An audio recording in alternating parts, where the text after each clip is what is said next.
Ini manusia nih, kata Allah, kalaunya aku kasih ujian, kemudian aku kasih kekayaan pada dia, di saat aku beri ujian dia dan aku lapangkan rizkinya, aku beri kekayaan, dia bilang, wah Tuhan telah memuliakan aku. Perasaan dia udah mulia dengan kekayaan yang Allah kasih itu.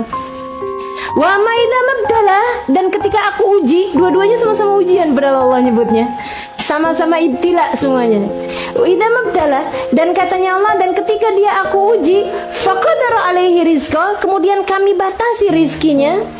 Kami batasi rizkinya, enggak kami kasih banyak-banyak rizkinya. Fayaqulu rabbi ahanan, dia bilang, duh hinanya hidup saya, susahnya hidup saya, menderitanya hidup saya, Allah enggak sayang sama saya. Kalla, kata Allah SWT, kamu salah besar. Enggak gitu ceritanya. Dua-duanya sama-sama ujian, dua-duanya sama-sama cobaan yang Allah SWT berikan. Maka teman-teman saudaraku sekalian yang saya muliakan, kaya miskin bukan pertanda seseorang dicinta sama Allah SWT. Hati-hati terhadap pikiranmu. Kalau kamu menganggap bahwa orang kalau dikasih kaya berarti dia disayang sama Allah, orang kalau dikasih miskin berarti dia dihinakan sama Allah SWT, kamu sedang menjelekkan Nabi Muhammad alaihissalam. Nabi Muhammad hidupnya banyak miskin, teman-teman saudaraku sekalian. Dan miskinnya Nabi adalah pilihan yang beliau pilih sebagai jalan hidup beliau sendiri. Kalau engkau merasa bahwa orang kaya adalah orang yang dimuliakan Allah dan orang yang miskin adalah orang yang dihinakan Allah SWT, bisa jadi engkau akan lebih memuliakan Abu Jahal daripada Nabi Muhammad SAW.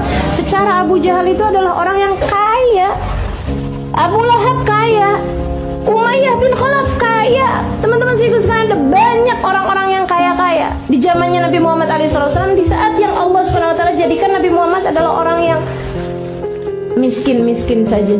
Maka teman-teman saudara sekalian saya muliakan, rubah pikiran yang ada dalam pikiranmu ini. Mudah-mudahan Allah SWT karuniakan kemampuan untuk berpikir dengan pikiran yang lurus, insyaallah. Kemampuan untuk berpikir dengan pikiran yang benar, insyaallah. Mudah-mudahan Allah memandu, membimbing kita untuk selalu berpikir di jalan yang Allah SWT karuniakan kepada para hamba-hamba yang tercinta di sisinya. Amin ya rabbal alamin.